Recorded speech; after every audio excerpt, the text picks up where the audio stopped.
fiquei aqui pensando, falei, olha, se Jesus Cristo tivesse dúvida que a gente estava aqui depois dessa última, ele adivinhou. A gente está aqui, tá? Muito bom.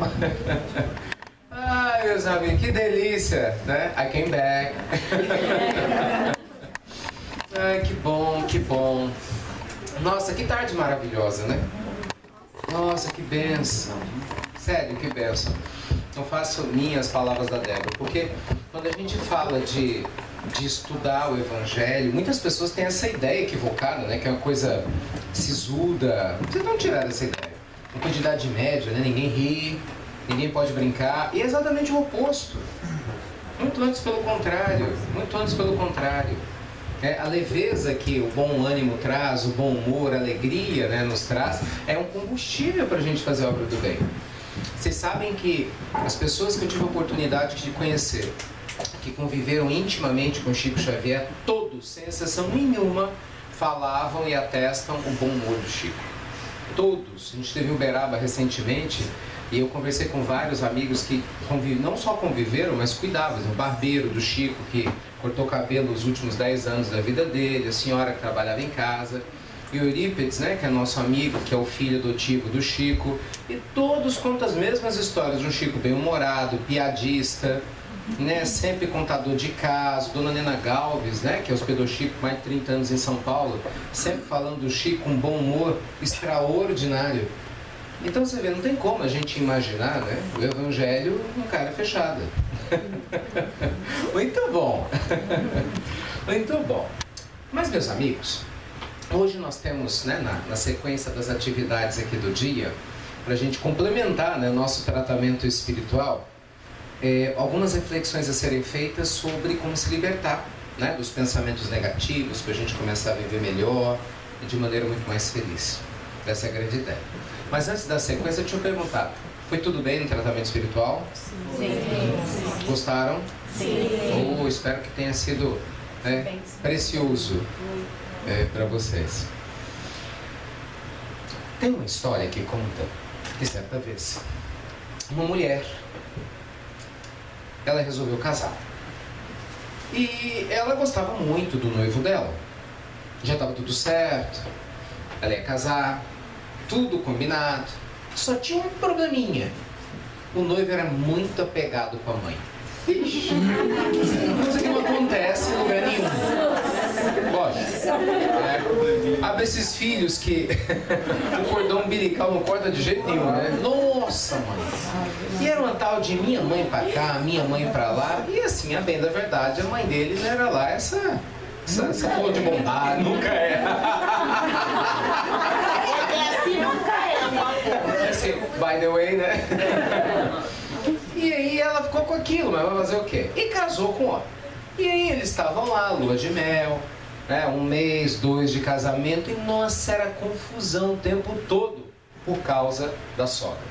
Meu filho vem aqui, mamãe está precisando de mim. Meu filho faz aquilo, mamãe está precisando que eu faça aquilo. E aquilo foi deixando ela muito nervosa, né? Ela já estava tensa o namoro inteiro, o noivado inteiro, falando, não é possível, quando casar a bicha cai. Né? E o problema é que não caía, e ele também não ajudava, né? E aí ficou aquela situação altamente complicada. E aí vejam só que situação. No meio disso tudo, ela fala, o que eu vou fazer com essa mulher? Eu falei, não é possível, enquanto essa mulher estiver no nosso caminho, ela não vai ser feliz. Eu tenho que dar um jeito nela. E ela ficou pensando,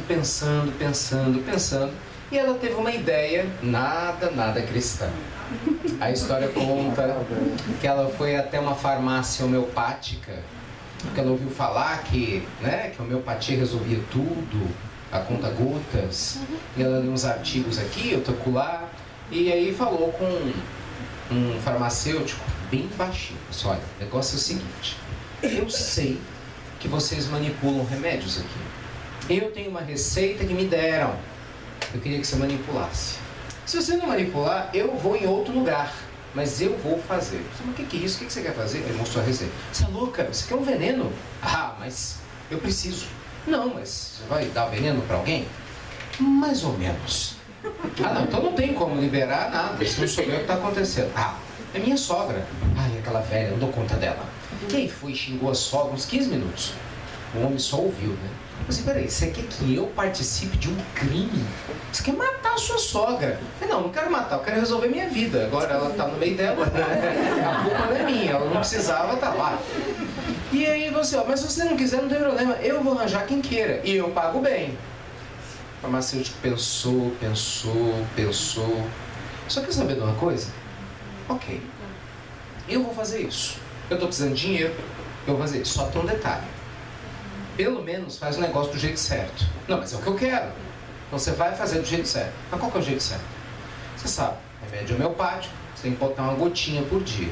Só que é lógico, né? Ela vai começar a mostrar mudanças no meio do caminho. Porque o remédio vai fazer efeito. Se você estiver tratando mal ela, vão suspeitar de você e vão chegar em mim. Então você tem que começar a tratar bem a sua sogra. O quê? Eu tratar bem ela? É claro, você não pode dar bandeira. As pessoas não podem prestar atenção e achar que você tem algo contra ela. Aí ela pensou no bem maior, né? O mundo sem a sogra, ela e o marido era o bem maior dela, né? Da visão limitada dela. Tudo bem. Ele foi lá dentro, manipulou o remédio, trouxe para ela, né? Lá pequenininho, né? Incolor. E passou para ela, olha, presta atenção, 2 gotinhas no máximo no alimento dela, na água todo dia. Então veja só que situação. Ela agora tinha que ter uma desculpa para ver a sogra todos os dias, coisa que não acontecia. Então ela começou a ir à casa da sogra, com a desculpa de visitá-la, né? E aí ia chegando lá. No primeiro dia, chegou, oi sogrinha amada. A velhinha tava lá no fogão, só olhou para ela. Como quem diz, lá vem a megera, né? Ah, ela respirou fundo, mas não respondeu. No segundo dia, oi sogrinha. No terceiro, oi minha sogra querida. Sabe? E a sogra não dava o braço a torcer. E cada vez ela respirava fundo com vontade de esganar a mulher, né? Quando chegou mais ou menos uma semana, 10 dias depois, oi minha sogra. Aí a sogra olhou e, oi. Gente, falou oi, não falava oi. Entendeu? Em menos de 30 dias ela voltava lá, né? Todo dia. Oi minha sogrinha querida, oi meu amor, tudo bem? E assim estava tudo resolvido. E ela, meu plano está funcionando. Então a sogra virava, ela pum, pingava as gotinhas. Ela ia almoçar, pum, pingava as gotinhas. Se oferecia para levar água, sabe essas coisas assim? A senhora não quer café? Ó, tá calor, toma um suquinho. E pingava as gotinhas. Passa um mês, passa 2, acabou. A sogra tinha se apaixonado por ela. Era tudo, minha nora pra cá, minha nora pra lá. Agora as duas conversavam, falavam da vida, de um monte de coisas. E aí no meio desse caminho, depois de 2 meses, o marido teve que viajar. Aí ela ficou. No que o marido estava viajando, ela adoeceu. E adivinha só quem foi que cuidou dela? A sogra. Aí acabou. Essa mulher entra desesperada no 4º mês, porque o homem falou que até 5 meses a mulher ia desencarnar. O negócio, a mulher que ela conhecia não ia mais existir. Ela ficou preocupada, entrou desesperada lá na farmácia. Pelo amor de Deus, vem cá, eu preciso de um antídoto. Um antídoto. Aí o homem, você tá louca? Eu acho. O que foi? Eu preciso do antídoto, eu fiz uma besteira, uma loucura. Você lembra da história da sogra? Lógico que eu lembro. E tá dando certo? Ai, tá, mas... eu acho que agora eu gosto dela. Acho que agora eu gosto dela. Como assim, mulher? Você não decide o que você quer da vida? Pois é, mas aconteceu. E aí, o que eu faço? Você fez o que eu te falei? Fiz, todo dia. Eu vou lá, ponho uma gota, ponho 2, todo dia. Né? Todo dia eu tô lá fazendo isso. E agora tá chegando o período. Ah não, por favor, me dá um antídoto. Ela não pode morrer. Ah, mas agora não tem mais jeito não. Não, não é possível. A mulher entrou em desespero. Não tem mais jeito, não tem mais jeito. Lembra que eu te falei que em menos de 5 meses, certamente a mulher, né, que você conhecia com certeza ia morrer, que ela não ia mais existir. Então o que? Eu preciso do antídoto. Então, que já aconteceu. O que? Ela morreu hoje? A mulher entrou em parafuso. Falou, não, minha filha, você não entendeu nada ainda. Entendeu o que? Ela desesperada. Tá vendo só? Esse tempo todo, você com a estratégia de tratar bem ela começou a te tratar bem também. Você nunca tinha tratado ela bem, pelo que você me disse. Vocês sempre não gostavam uma da outra. Alguém tinha que ceder. Você foi cedendo, chegou uma hora que ela baixou a guarda. Por isso vocês estão assim. Mas você fala isso com essa tranquilidade, ela vai morrer, minha causa. Claro que não. Como não vai? Você não me deu veneno? Você acha que eu sou louco de dar veneno, mulher? Eu te dei água. Vai me arriscar a ser preso? Eu te dei água. Moral da história, né? Todos nós temos em alguma circunstância, meus amigos, em algum momento da vida, desafios para a gente poder superar. Não é assim? E às vezes é muito mais fácil a gente querer que o outro mude, ao invés da gente mudar. Mas é impressionante o milagre que acontece quando muitas vezes quem muda somos nós. Isso faz uma diferença. Tudo bem que eu sei que depois dessa história tem um monte de gente que fica olhando. Será que tem farmácia homeopática nos Estados Unidos? Não vale, isso é só história. Só história. Gente, falar da vida, no fundo é falar de escolhas, né? Falar da forma como nós estamos escolhendo viver. Escolher é um dos verbos mais profundos e especiais que Deus nos deu o direito de exercitar. Já parou para pensar nisso? Por exemplo, você está aqui porque você quer. Ah, me obrigaram. Ok, mas você se permitiu, você quer. Te obrigaram a vir, mas você está ficando porque quer. Eu estou aqui porque eu quero. Isso é escolha. Né? Nós poderíamos estar em qualquer outro lugar que não aqui. Quando você pega um livro para ler, você está escolhendo não abrir outro livro, você está escolhendo não ver televisão, você está escolhendo não fazer qualquer outra coisa. No tempo todo, nós exercitamos as nossas escolhas. Mas o problema está aí. Boa parte das vezes, pessoal, as escolhas que a gente exercita, elas são inconscientes. A gente é levado, sabe, por uma velha forma de viver, pelo hábito constante de fazer as mesmas coisas, meio que como uma enxurrada, uma correnteza. E aí chega às vezes um determinado momento da vida que a gente já não sabe mais por que é que a gente faz aquilo que faz. Por que que a gente diz aquilo que diz. Por que que a gente escolhe aquilo que escolhe.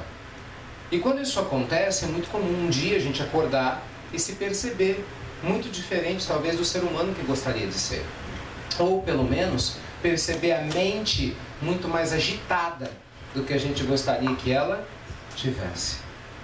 E aí talvez a gente se esqueça que aquela mente agitada, ela não nasceu de ontem à noite para hoje de manhã. Ela foi construída, né, no decorrer de vários dias, de vários anos, de várias escolhas. A mente que a gente tem hoje, ela é fruto, meus amigos, das escolhas que nós temos feito em várias existências. Você sabe que isso é muito engraçado, né? Se você parar para pensar bem, olha que coisa curiosa. Essa existência atual é a existência que nós temos melhor. Eu não estou falando do meio, da parte externa. Se o espírito eu não sei se é uma boa ou uma notícia, né? Que nessa hora um monte de gente fica triste. Mas assim, o eu que existe hoje em você é o melhor eu de todos os tempos. E aí, é um yes ou um no? Tem gente que fala, yeah, why eu, né? I love myself. Tem gente que fica na tristeza, na depressão, meu Deus, né? Esse trem que tá aqui é o melhorzinho que eu tive. Meu amigo. Se o espírito só evolui, hoje você é a melhor versão de si mesmo. Hoje nós somos a melhor versão de nós mesmos. Então, assim, tudo é escolha. As escolhas que nós fizemos lá atrás nos trouxe aonde nós estamos, com as consequências mentais que nós temos, nós vamos falar sobre isso agora. Mas o mais importante é lembrar que todas as escolhas que nós estamos fazendo agora vão determinar quem nós vamos nos tornar. Não é? Então, esse livre-arbítrio a gente não tem como usar lá atrás. Infelizmente, passou. Escolhas certas ou erradas já foram. Mas tudo aquilo que a gente vai fazer a partir de agora, graças a Deus, a gente pode escolher com mais consciência. Não é verdade? E a autocura, o nosso healing, passa por aí. O Evangelho, quando ele nos chama a renascer, é a partir daí. Gente, olha a história do Evangelho na sua essência, sério, inspirador. É inspirador. Olha a história de Paulo. Paulo, antes de ser Paulo, era um sujeito extremamente arrogante, estúpido, egocêntrico e egoísta. falava 5 idiomas, era um grego fortão, bonitão, que se achava o bom da boca, entendeu? Era muito inteligente, achava que podia mandar e desmandar em tudo. Quer dizer, aquele orgulho dele, até os seus 30 anos, o cegou.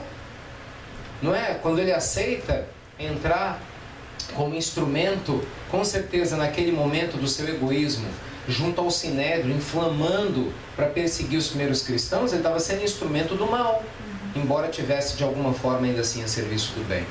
Então veja, quando ele vê Jesus na sua estrada para Damasco, ali a gente fala que ele teve uma desencarnação existencial e um renascimento existencial, né? Porque você não precisa desencarnar, fisicamente falando, para poder morrer existencialmente. Já pensou nisso? É bonito até de falar, né? Nós temos várias mortes na mesma existência. São mortes existenciais. São eus que se fecham para novos eus nascerem. Isso é muito sério, gente. Se você preferir, são ciclos que se fecham para novos ciclos se abrirem. Porque ver coisas do dia a dia, olha como esse negócio é profundo. Se a gente não entender isso, a gente sofre mesmo. Porque tem muita gente que não vive os ciclos da maneira sábia. E isso gera problema. Quer ver? Vê se não é. Imagina como é que são as coisas. Tem muita gente que é solteira, né? Normalmente o solteiro, ele pensa o quê? Em casar. Aí você já viu o rolo? Tem solteiro que pensa em casar e nunca aproveita a vida que tem quando é solteiro. Entenda, quando eu falo aproveitar, não estou no sentido pejorativo de sexo, adoidado, não é nada disso não. Aproveitar. Às vezes o fato de ser solteiro tem muitas vantagens. Você pode estudar, você pode viajar, você pode às vezes usar seu tempo de uma maneira que quando você casa tem filho é mais complicado, é mais caro. Você tem que pagar 2, 3, 4 passagens, 5, 6, 7. Mas não é verdade? Estou mentindo? Quando você vai pagar a conta do restaurante não é só sua, é de um monte de gente. É diferente. Claro que é.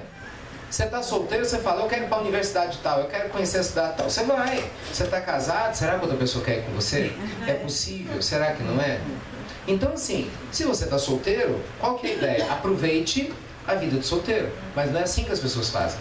Muita gente está solteiro pensando em querer estar casado. Aí o que é que acontece? O rolo. Aí casa, aí começa a querer viver como se estivesse solteiro. Vocês acham que vai dar certo? A outra na mão ali. Você acha que isso vai dar? Não vai. Não vai. Entende? Não vai. Você vê, a pessoa está saudável, aproveite, já já a gente fica doente.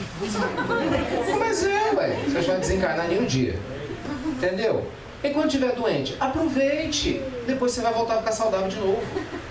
Isso é uma coisa que o amigo espiritual me disse muitos anos atrás. Eu estava com dor de garganta. E assim, eu sempre tive muita dor de garganta. Eu não quis tirar as amígdalas, né?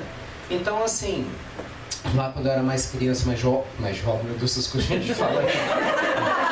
Eu me entreguei, na época que eu tinha mais cabelo.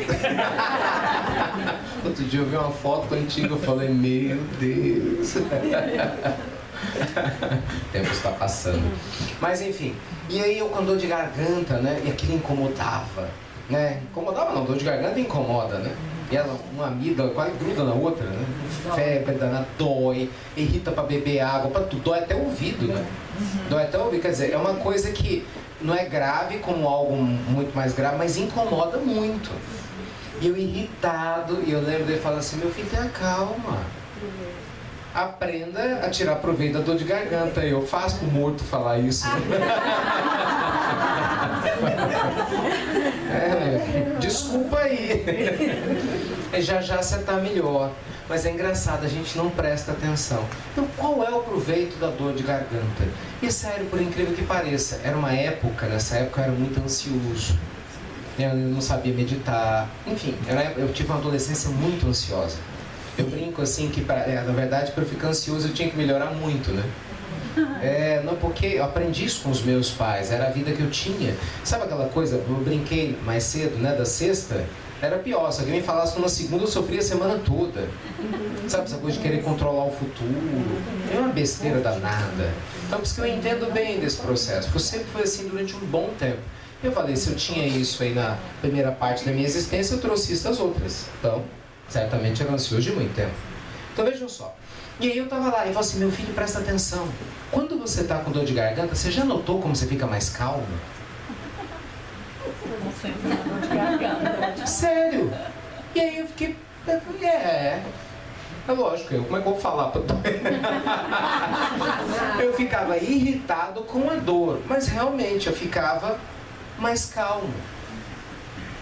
Você fica meio... Não dá pra ficar com dor de garganta a existência toda. Brincadeira. É lógico que não. Mas essa é a ideia, né? Aprenda a viver bem cada fase da sua vida. E desde esse dia eu me lembro, né? Toda vez que alguma coisinha acontece, eu fico me perguntando qual é o proveito que eu posso tirar disso. É treino. Não faz muito tempo, lá em Belo Horizonte, agora, não é Belo Horizonte, lá em Minas, né? Recentemente, a gente com essa agenda maluca que tem, eu tive uma atividade lá em Poços de Caldas, com um grupo local lá, esse grupo espírita, uma atividade bem bacana. E aí a gente ia pegar um voo para Belo Horizonte saindo de Varginha. E aí eu tinha que chegar, porque horas depois eu ia fazer uma outra viagem. Tava tudo cronometrado. De repente eu chego no aeroporto de Varginha, o voo é cancelado. E lá em Varginha, assim, só tem voo 2 vezes por semana. Aí o mais próximo é ter que ir para Campinas. É um rolo dessas coisas de viagem das companhias brasileiras. Resumo da história. Fretaram uma van para todo mundo que ia para Belo Horizonte pegar a van se quisesse. Ou a opção de esperar na terça-feira. Falei, não, vou de van, né? Então, de uma hora para outra, foi fabricado na marra, na agenda, 5 horas extras, que não existiam. Porque o voo ia durar menos de 1 hora e ia fazer um monte de coisas. Então, assim, passado aquele incômodo inicial, que a gente fica, né? Imprevisto, não tem jeito. Você fica, puxa, agora o que eu vou fazer? Eu fiquei lá pensando, falei, meu Deus, vamos lá, surgiram essas 5 horas. O que eu posso tirar de proveito? Aí, nesse encontro lá em Poços, eu tive um contato com um amigo que tinha me repassado alguns textos maravilhosos. Que falou, Ricardo, você leia quando você tiver tempo, muito educadamente. Eu, com certeza, claro, mas o diálogo interno, não vou ler tão cedo. Não é porque você tem esse livro, tem não sei o que para ler, é interessante, mas eu não vou ler. Ué, eu tava lá parado, na van, dentro do carro, 5 horas, adivinha só o que eu fui fazer, passar o tempo? Fui ler. E eu aprendi tanta coisa. E fiquei rindo, no meio do caminho eu já estava rindo. Eu falei, olha, é isso. Eu não teria lido se o que eu tivesse planejado tivesse dado certo. E no final das contas, como sempre acontece, o meu imprevisto foi adaptado e tudo funcionou depois. E eu tenho certeza que eu estou contando uma história, você deve estar lembrando de várias suas, né? No dia a dia, isso acontece o tempo todo. Então, gente, viver cada ciclo como ele tem que ser vivido é fundamental para a gente aprender a trazer serenidade para a nossa mente e para o nosso coração. Por que eu estou contando isso? Quando a gente fala de pensamentos negativos, a gente está falando da ponta do iceberg. Nós não estamos falando dos 90% debaixo da água.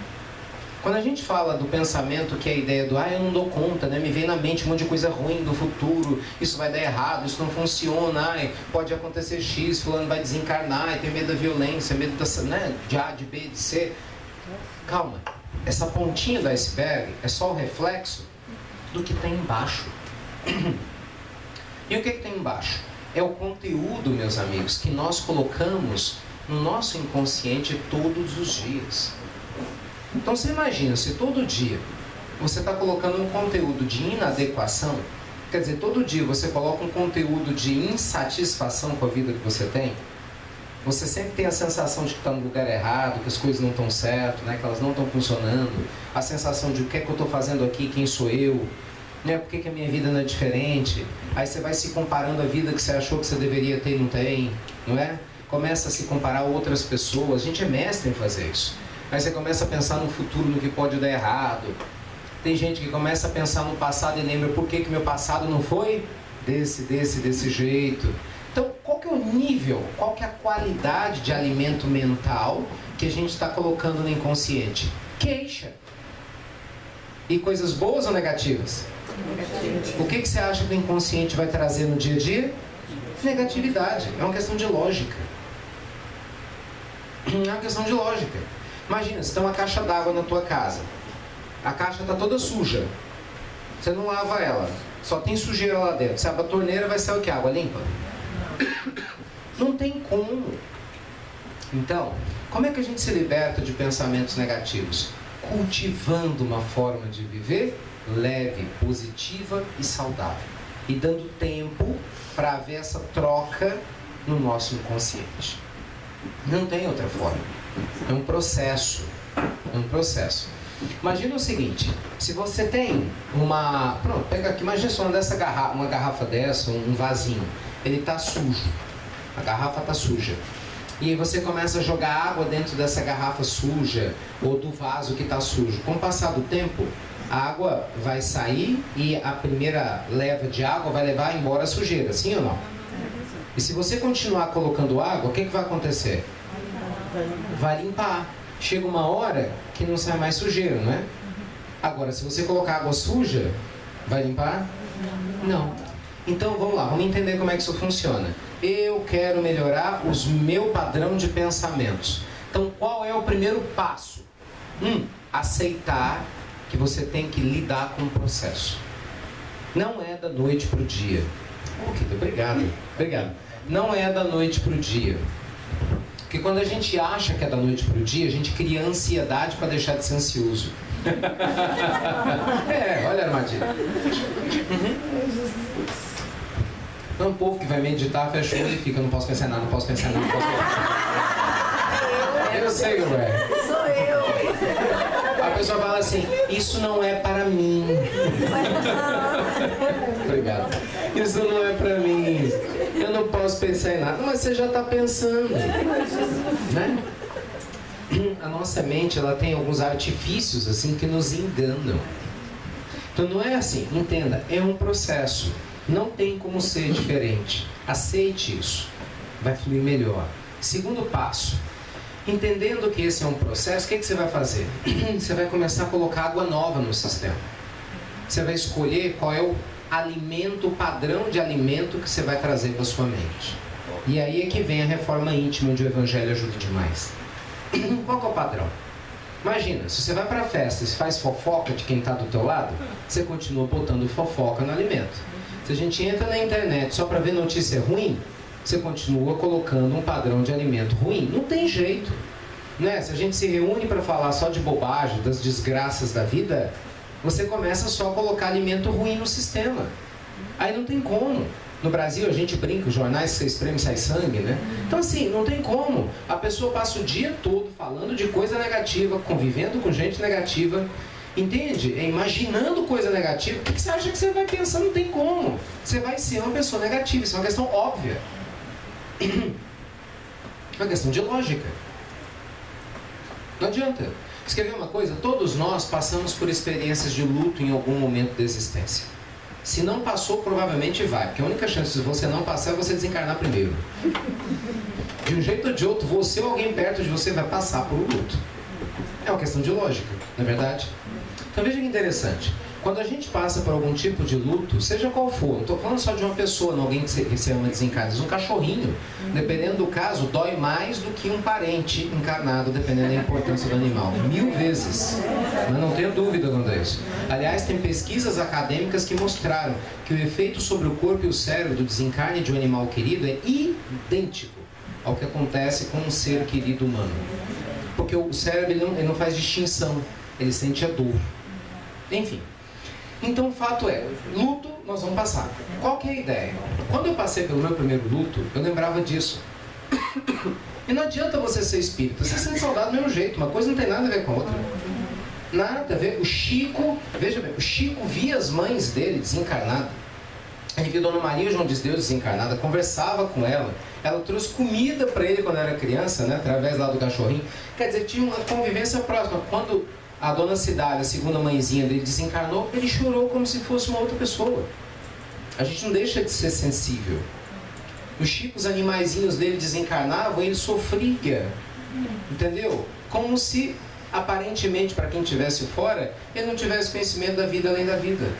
Não era nada disso. Era o processo dele sentir. Muito bonito isso. Muito interessante. Mas onde é que eu quero chegar? Quando eu passei pelo meu primeiro luto, já entendendo um pouco disso, eu fui ver exatamente qual era o depoimento das pessoas que tinham passado pelo luto e tinham superado.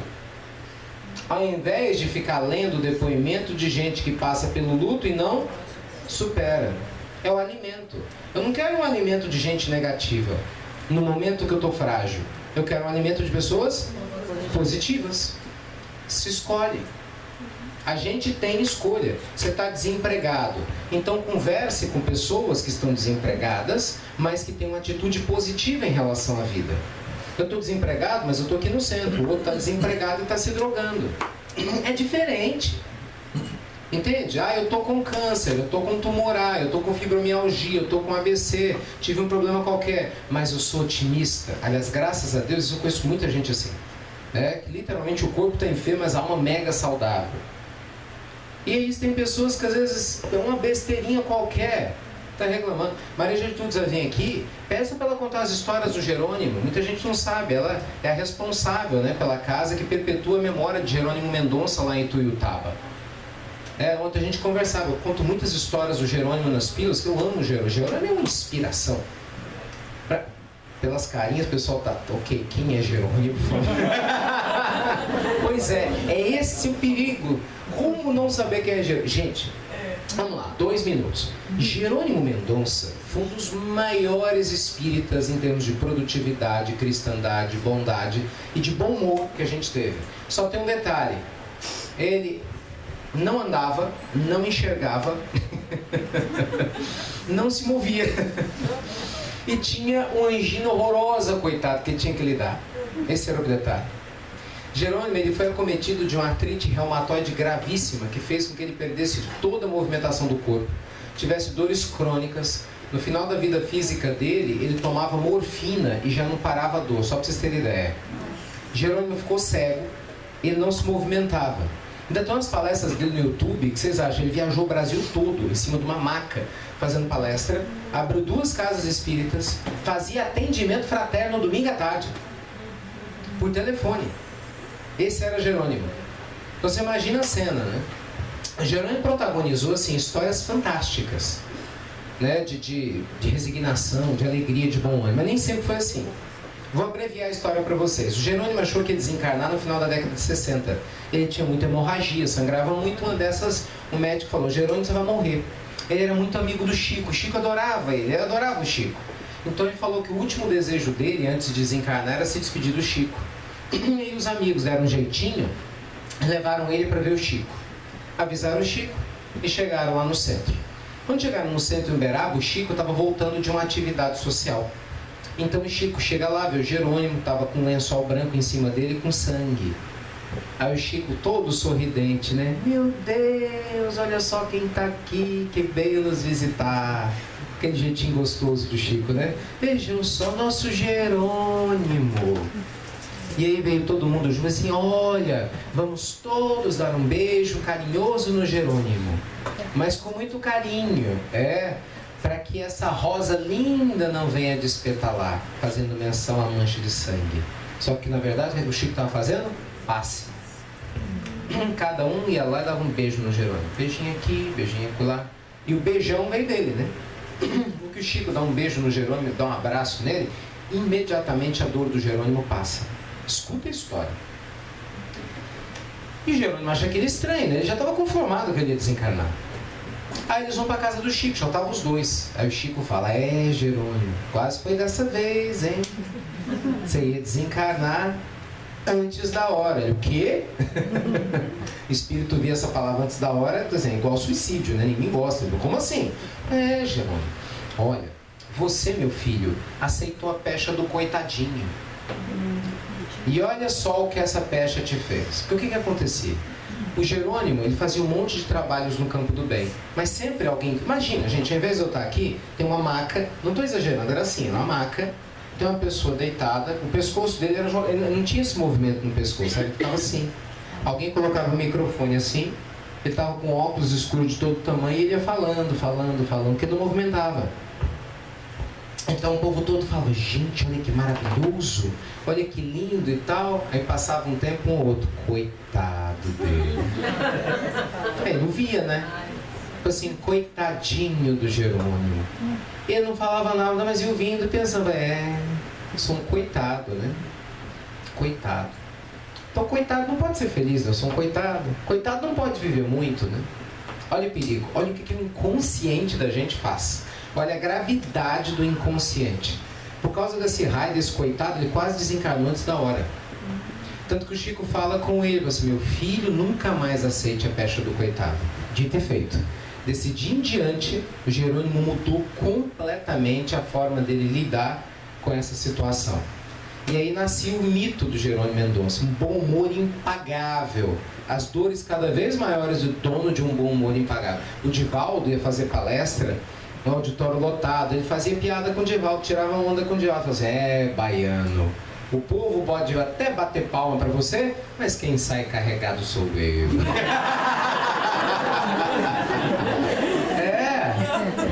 Jerônimo Mendonça. Tem muitas histórias do Jerônimo. Chamaram ele para fazer uma oração no enterro de um amigo, né? E aí aquela situação toda do enterro, né? Baixa o caixão para poder enterrar. Então deixaram o Jerônimo no cantinho no chão para poder todo mundo lá baixar o caixão. Jerônimo, você faz oração, Jerônimo lá no chão, né? Deitado na maca, vai lá, faz oração. Aquela oração bonita, reza o Pai Nosso, assim seja. Pronto. Aí começaram a jogar, né, lá a terra, e começaram a consolar. Olha, Deus te abençoe, isso vai passar, né, Deus te ilumine, e vão embora, né, vão descendo. E Jerônimo já tinha aprendido, não reclamava de nada, né, então ficou lá parado. É sério, 11 da manhã, maldade, né, um sol danado, e lá parado, quieto. E o povo foi indo embora, não enxergava, né? Foi embora. Um dia, acho que uma hora, um cristão lembrou do Jerônimo, né? Disse, meu Deus do céu, esquecemos Jerônimo. Aí eles voltam correndo, meu Deus, Jerônimo, você tá aqui? Força de expressão. Olha a fala dele. Resolvi ficar, vai pegar uma cozinha. Tá entendendo? Esse era o Jerônimo. Acabou. As crianças, os adolescentes adoravam andar com Jerônimo. Mas era por malandragem, que eles não pegavam fila. Então vamos no supermercado, chama o Jerônimo, não pegava fila. Vamos lá, vai ter jogo no ginásio, leva o Jerônimo, porque não pegava fila. O Jerônimo era ótimo, né? Ele adorava as crianças e ao mesmo tempo saía de casa. E eles não pegavam fila. Numa dessa, vejam só que coisa, né? Eles tinham ido numa sequência, numa semana no ginásio, teve um jogo pra lá. E aí foram no supermercado, acho que passaram na frente de uma senhora, as crianças adoravam. Nisso foram pro cinema, sem pegar fila. E aí tá tendo a sessão de cinema, o Jerônimo não enxergava, colocava no chão, mas ele via. Imagina que cena, gente, tudo escuro, levanta uma senhora, salta o bico fino, coitado. Não vê o Jerônimo, pisa no coitado, né? Tá vendo? O coitado pisa nele. Uai, ele fez o que qualquer um de nós faria. Gritou, ai! A mulher olhou para baixo, ela tomou um susto, né? Na hora que ela viu quem era, sabe quando a pessoa não tem noção do que faz? Saiu. Eu não acredito.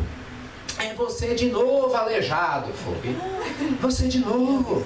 Não é possível, onde eu vou você tá. Não é possível, eu vou no ginásio ver o jogo, tá lá aleijado pegando meu lugar. Eu vou lá comprar as coisas no supermercado, aleijado passa na minha frente. Agora eu venho no cinema, até aqui eu não posso ir no banheiro, que você tá aqui aleijado. Então assim, ela não se deu conta do que ela falou. Alto. Gente, todo mundo do cinema parou, olhou pro lado. Assim, sem saber o que falar, esperando a reação de Jerônimo. De repente, ele tinha que estar muito evoluído já nessa época. Todo espirituoso fala assim: minha filha, você anda, hein?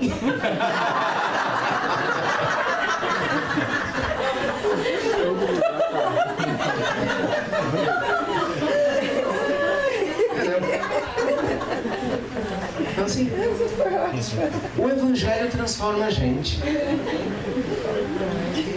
Ele não foi nenhum privilegiado. Tomou morfina até o último suspiro na terra. Doído, mas quando ele desencarnou 2 horas depois, ele já estava com Chico. Daí operava dando psicografia. Quem estuda doutrina sabe que isso é um fato raríssimo. Porque ele já vivia muito mais no mundo espiritual, tamanho nível de desprendimento dele. Então ele santificou as suas provas. Olha que diferença. Quando a gente santifica o ciclo que a gente está vivendo, a mente ela se enche de coisas boas. Você não fica pensando no futuro, entendeu? Com angústia e tristeza. Você abençoa o momento presente. E de tanto, gente, ir colocando conteúdo bom, chega uma hora que o inconsciente já não tem mais lixo. Ele só tem coisas boas. Esse é o nosso processo. Então como que se liberta do pensamento negativo? Tem que botar pensamento bom no lugar. E trabalhar. E dar tempo para que essa troca se processe, porque ela não é da noite para o dia. É literalmente um processo.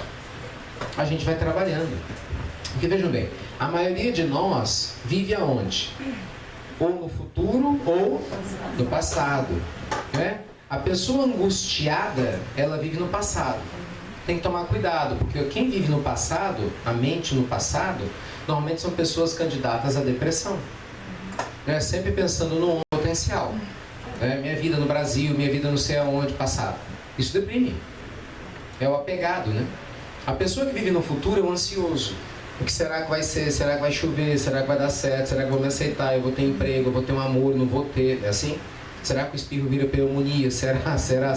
Então assim, é um monte de será. E aí a gente deixa de viver aonde? É o único lugar que a gente tem paz. Gente, não existe paz fora do presente. Hoje cedo, a gente conversava, né, Cláudio? Falava lá da questão de passear com os cachorros no parque. Ela tem cachorros, eu também tenho alguns. Falo, meus meninos lá de 4 patas. É uma maravilha. Você sai para passear com os cachorros. É uma meditação. Sua mente está no presente. Quem tem planta e vai cuidar de planta é a mesma coisa. E na hora que você para você cuidar das suas plantinhas, naquele instante a sua mente está no presente. Por isso que a gente fala, eu adoro passear com os meus animais. Eu adoro cuidar das minhas plantas. Ninguém se deu conta, mas aquilo é uma forma meditativa de viver. Eu garanto para você, se você for passear cachorro e só pensar em problema, você vai associar o problema àquele momento. Não vai ser bom. Se você cuidar das plantas pensando em um monte de coisa ruim que aconteceu, você não vai querer ficar com as plantas. Então tudo aquilo que a gente faz com consciência liberta. Liberta. Lavar prato, liberta. Pois é, olha lá, não vai usar isso mal, hein? Fui numa palestra. Vou falar pro seu marido. Olha, um cara lá e tá, falou que lavar prato é bom. Qualquer coisa que você faça com consciência liberta. Eu tô brincando, mas é uma brincadeira séria. Você sabe que nos mosteiros da Idade Média, o cargo mais disputado, tirando o de abade, qual que era? Era o cargo das pessoas que ficavam na cozinha. Sim, sempre foi. Por quê? Porque a pessoa, quando ela está na cozinha, ela tem muito mais facilidade para poder o quê? Cozinhar, fazer a comida dela, fazer as coisas dela. E, consequentemente, ela traz a mente para o momento presente. Essa é a coisa. Mente no momento presente. Então, gente, é um treino. É um treino. Por incrível que pareça. Pode pensar, qualquer sofrimento que você tenha, você tem que ir para o futuro ou para o passado. Não tem jeito. Será que vai dar certo o futuro? Mas todas as vezes que eu planejei deu errado, passado. Mas fulano não me apoia, futuro, você está se visualizando. Não, mas não me apoiou ontem, passado. O que vai ser de mim agora, futuro? Percebe? Como é que eu vivo em paz? Traga a mente para o momento presente e eduque ela. É um treino, não é da noite para o dia. Eu sei que o amigo espiritual falou isso hoje para muita gente. Não é da noite para o dia, é um processo. É um processo. Só que a gente vai ficando bom nisso. Não é à toa, você vê que Emmanuel tem a célebre frase, né? Disciplina antecede a espontaneidade. A gente começa a fazer o que é certo e de repente um dia você desperta tendo prazer de fazer o que é certo. Mas você começou a princípio pelo dever. Então, meus amigos queridos, vamos abrir mão daquilo que não faz sentido para nós, não é? Tem tanta gente fica agarrada a sentimento, para quê? Já foi, passou, já era. Entende? Mas amanhã é amanhã. E fazer o quê? Sabe, a gente vai aprendendo a desfrutar. Amanhã é amanhã. E o hoje? E o agora? Entende? Então, assim, o Evangelho nos ajuda muito nisso. Por quê? Porque ele potencializa a nossa fé. Quando você potencializa a sua fé, a fé em Deus, a fé na presença dos bons amigos espirituais ao nosso redor e a fé em nossa capacidade, essa sensação de fé traz uma segurança que a gente não tem sem ela. Sabe essa sensação de que nada acontece por acaso e que Deus está do meu lado? Isso potencializa muito. Muito. Eu já contei essa história na Pílula algumas vezes, não sei se todos ouviram, mas rapidamente vou compartilhar. Nós temos uma amiga no Brasil que ela superou um câncer. E durante muito tempo ela fez lá a quimioterapia dela, enquanto ela fazia quimio, ela ia cantando. E aí ela brincava, as coleguinhas, né? As coleguinhas da quimio Adoravam, porque era todo mundo lá murcho, abatido, chateado, e ela chegava cantando. E ela, uma mulher toda, né, toda bonitona e tal, perdeu todos os cabelos. E não estava nem aí, carequinha, cantando. Ela entra um vômito e outro eu cantava. E aí aconteceu o inesperado. Né? Pela gravidade do caso dela, aconteceu o inesperado. Ela melhorou. Ela melhorou e o médico falou, você está curada, agora entrou no período de remissão, você não precisa mais da químio. E a tristeza das coleguinhas, comecei a chorar. As coisas de piada, mas é verdade, né? Assim, alegre por ela, mas triste ao mesmo tempo, porque ela se tornou um estímulo. E aí, mas como é que era isso? Assim, Ricardo, veja bem, se eu fosse desencarnar, então eu orava para Deus e falava, me traga bom ânimo que eu quero desencarnar bem. Não dou trabalho para ninguém e chego melhor no mundo espiritual. Se não for para eu desencarnar, for para melhorar, aí eu orando e tendo bom ânimo, eu ajudo os amigos espirituais a me melhorar mais rápido. De um jeito ou de outro, meu bom ânimo só me ajuda. Olha que lucidez. Tá certo. Isso é escolher com livre-arbítrio como você quer cuidar do seu pensamento. É treino. O Evangelho nos coloca, meus amigos, nesse alinhamento. Então, nessa tarde maravilhosa, dessa noite especial, né? Desse domingo hoje, né? Até já me perdi já. Desse domingo. Aqui é New Jersey. New Jersey, né? Bahia. É, porque parece que é tudo pertinho, né? É. Em New Jersey. Vamos aproveitar esse momento de conscientização do que a nossa vida é. E do que ela pode ser melhorada, sabe? Cada dia mais. Não queira dominar tudo. A gente vê tantas pessoas sofrem, a gente sofre tanto, não é não? Tem gente que quer dominar tudo, é até engraçado, né? A pessoa quer desenhar tudo, amanhã eu vou acordar tal hora, faço isso, faço aquilo. Eu respiro 3 vezes até o segundo minuto, assim. 65 vezes eu vou fazer assim, vou fazer aquilo. A gente tem diretrizes. Mas você querer, né? Eu vou casar com 18, minha filha vai fazer no seu... Aí sabe o que a vida faz? Ri de você. Não é? A maioria das vezes. Às vezes não acontece nada do que a gente planejou. Ou acontece mais ou menos. Desfrute da sua existência. A gente tem que fazer o planejamento que a gente dá a direção para a vida, mas não se apegar a ele.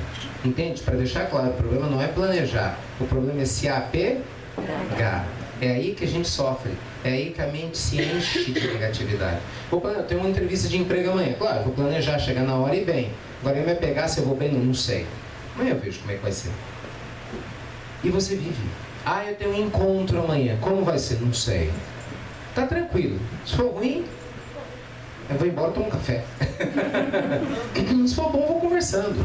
E a vida segue. A gente tem que trazer leveza para as coisas pesadas e não colocar peso nas coisas que têm que ser leves. Essa é a ideia. Então a sabedoria do Evangelho que a espiritualidade superior nos recorda, meus amigos, passa por aí.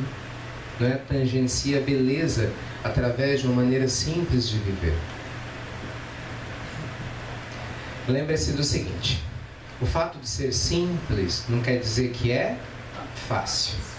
Nem tudo que é simples é fácil, nem tudo que é fácil é simples. Complicar quase sempre é a maior parte do problema.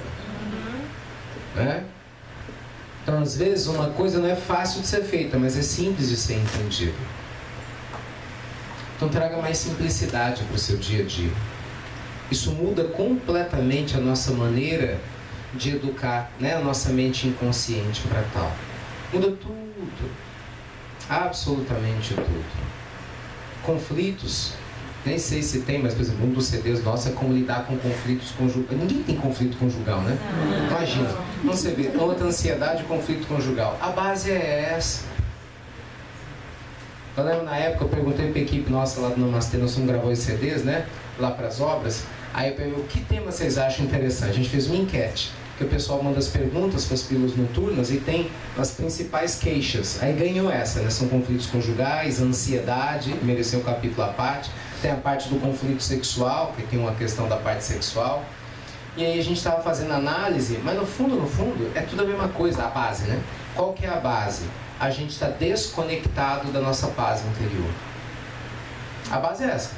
Cada um, quando se desconecta da sua paz interior, mostra essa manifestação numa maneira de desequilíbrio. Mostra essa manifestação no desequilíbrio, no problema no corpo. Outro mostra essa desconexão no desequilíbrio julgando o outro.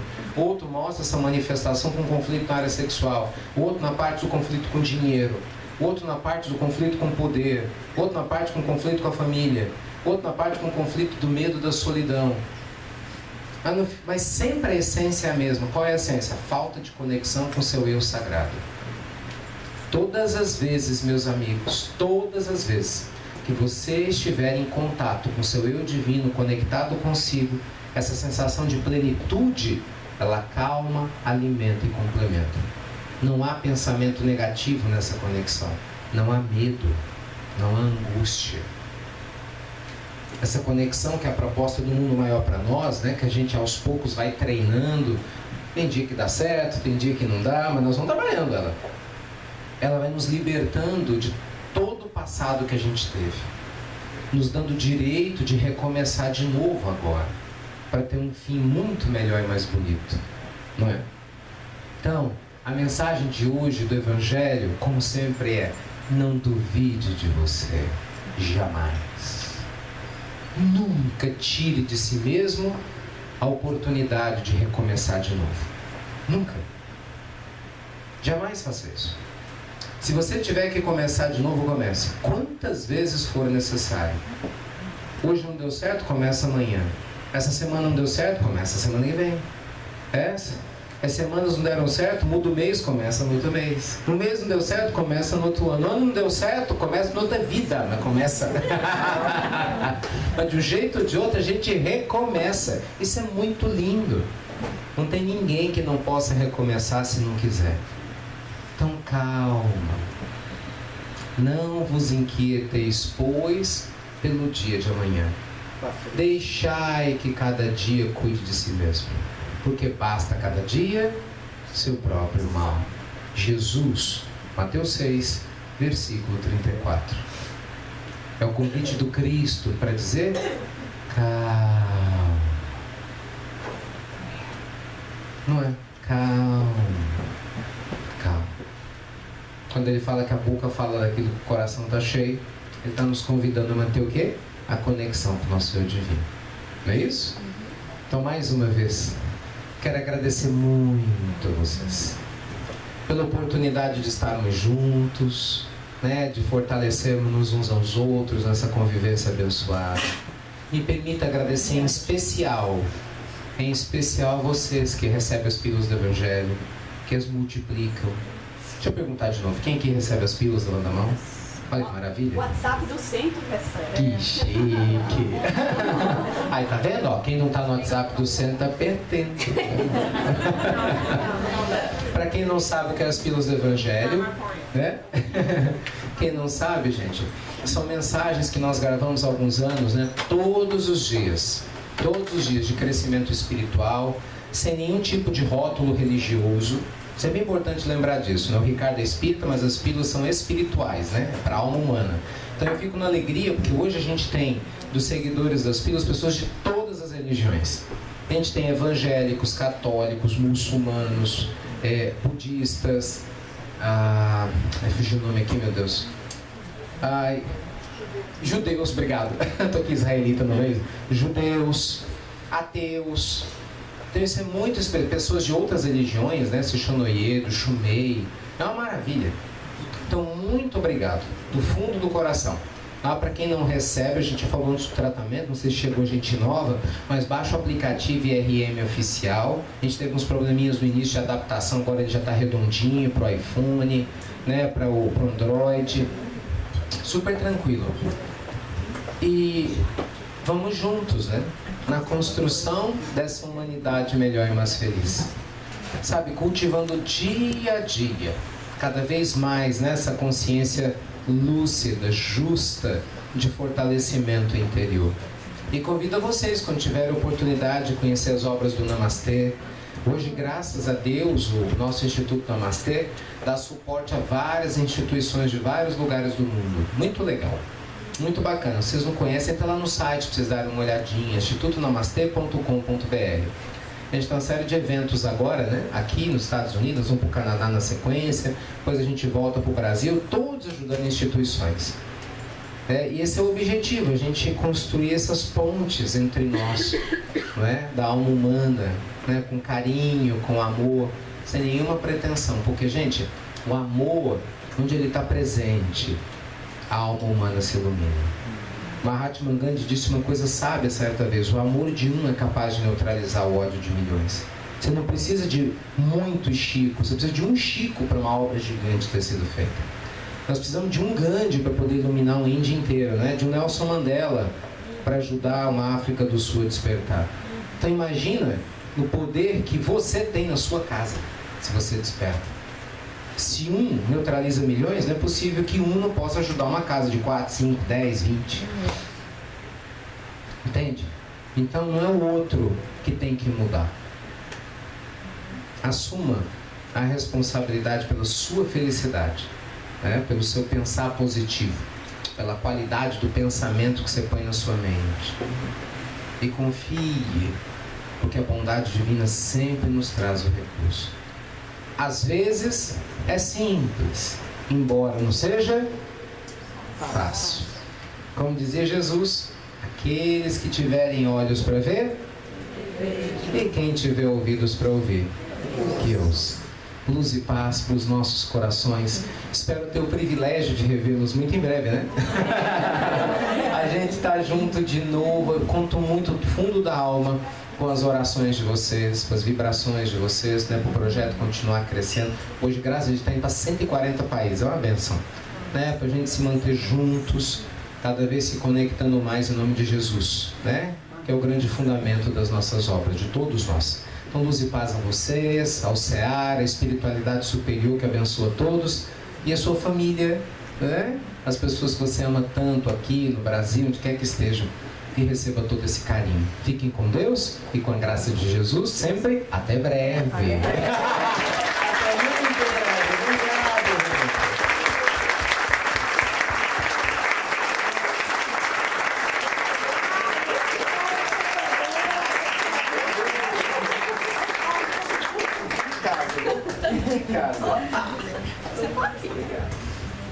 Me escutar esse até breve pessoalmente foi maravilhoso. Gostamos, né? É gostoso demais. Gente, a gente vai dar um passe individual? Não, não vamos. Hoje não tem, nós já tivemos o passe, né? Todos nós. Nós vamos, então só fazer a oração final, a gente vai pedir o Luiz Otávio, tá aí? Para fazer um Pai Nosso pra gente. Ele vai fazer um Pai Nosso muito especial. E aí nós todos teremos a chance de olhar os CDs, que são maravilhosos. Temos aqui 4. Isso. E a água fluidificada, a gente tem aqui, né? Aí a gente vê a questão de logística, como é que vai ser fã, né? Para receber a água fluidificada. Aqui eu fico passando. O Cris vai ficar passando. As águas estão com o número da sua camisa. Porque nós somos um centro de muita ordem, tá vendo? Então cada um tem um númerozinho aqui na camisa e já o número equivale à água, né?